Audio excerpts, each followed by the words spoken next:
and the door swung shut, and then I could hear kicking on my front step. While I didn't know how many were there, I could see this little green light through the shotgun blast in the wall, and I picked up my .30-30, and I fired it through the hole in the wall. And I heard him get up, and he stumbled across the front of my house, and as he ran past the front door, I fired one right through the front door.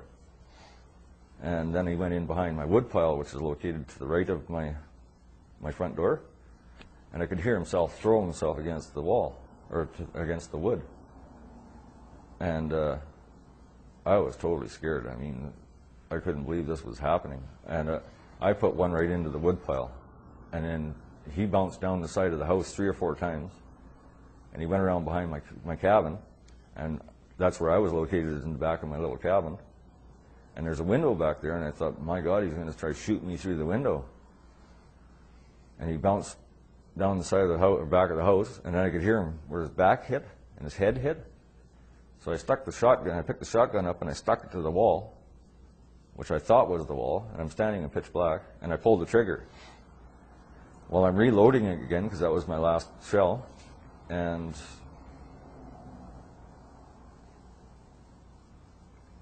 I was going to go out and see what was, like I was going outside. And when I was reloading the gun, I put one in backwards, and I jammed it up. And I didn't know it, like I couldn't get it out, it was too dark in the house. So I picked up my .30-30, and I'd forgot to bring the shells in. They were in my glove box in my truck. And I thought it was empty and it was laying open. Well, I slammed it shut, and the gun went off, and I blew a hole through the 100-pound propane tank in the house. Well, there's gas rushing out, and I thought, oh my God, it's going to blow, and I ran straight out the street, right out the front door.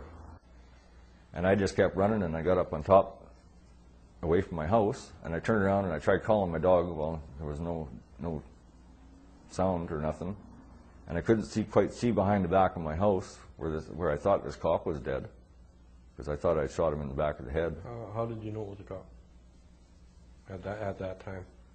Oh, I could see his face. Oh, okay. Oh, when he come through the door, I could see his face plain as day that it was. And you know which cop it was? So I looked behind the house, and I couldn't see because of my rain barrel that sat at the back corner.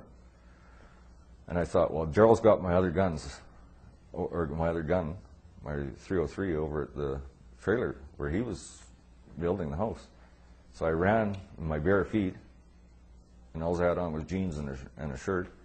I ran a mile across, and I got to where my skidder was sitting, and there's a log deck sitting in front of my skidder. And I'd stopped, and I was probably 100 yards from his trailer, and I yelled 3 or 4 times, and all of a sudden I seen 2 police officers come straight across the landing at me. And I could see their yellow stripes. And I turned around and I ran back down the ridge, back towards my cabin where I'd just come from. And I thought, well, I can't go back to the cabin, so I ran out into my hayfield. Well, the beaver had backed my hayfield up, so it's got 2-3 feet of water in it. So I just headed straight out into the water, and I got out there about halfway. And I thought, well, I got this blue shirt on, I'm standing out like a sore thumb. So I took my shirt off and I dropped it, and I still had this .30-30 with me in my hand. And all of a sudden, from the cabin side, I could hear splash, splash, splash in the water. And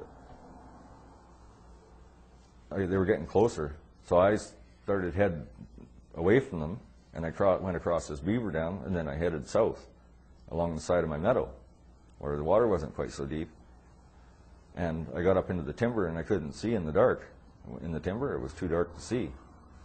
So I just crouched down next to a tree, and I watched 2 police officers went running past, and they had these fluorescent yellow coats on that says police on the back. Well, they went running past, and they went up around the corner. Well, when they went around the corner, I went up into the timber farther, because my eyes had adjusted.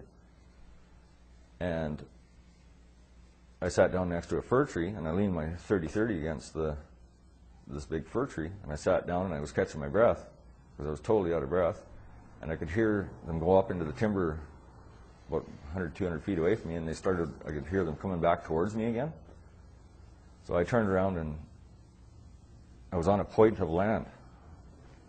And I was on one side, and I ran across to the other side, and I got scratched all to hell. And when I went over top the hill to go down into my field again, there was a piece of blowdown, and it took me across the stomach and knocked the wind out of me, and it flipped me right over it. So now I'm laying in the brush, and I thought, well, I can't run no more. I was totally winded, and I got out in the tall grass, and I crouched down, and I could hear them come over the hill, and they started walking around in the tall grass, and I could hear them on the radios talking back and forth. Do you see him? Do you see him? No. Where the hell did he go? You go over that way. And they walked around me for 20 minutes, and then they started moving away, and I thought, well, I'll just stay here. And I was getting hypothermic. I was getting cold and starting to shake. And I was crouched right as low to the water as I could get. And I was there an extra 10 minutes, and I thought maybe they'd gone. But I knew I had to get out of the water or else I was going to pass out. So when I stood up and went to take a step, my legs were so cold that I hooked the grass and I fell into the water. So I started yelling, no, I don't want to die, I don't want to die. And I never heard any sound coming back towards me. So I got up again and I got underneath this spruce tree. And I knew I was going to die of hypothermia of exposure if I didn't get warm. So I grabbed the moss off the ground and I rolled all the moss back, and I crawled underneath it and I rolled the moss right up, and all you could see was just my eyes and my hat. And I laid there and I was getting warm, and then I heard my dog bark, which made me look up towards my cabin. And I thought, okay, he's alive. And when I looked up there, I could see at my gate, plain as day, there was a police car with the searchlights shining on my gate. And it's a steel gate, and I'd put 5,000 to 10,000 pounds of cement on either side of it.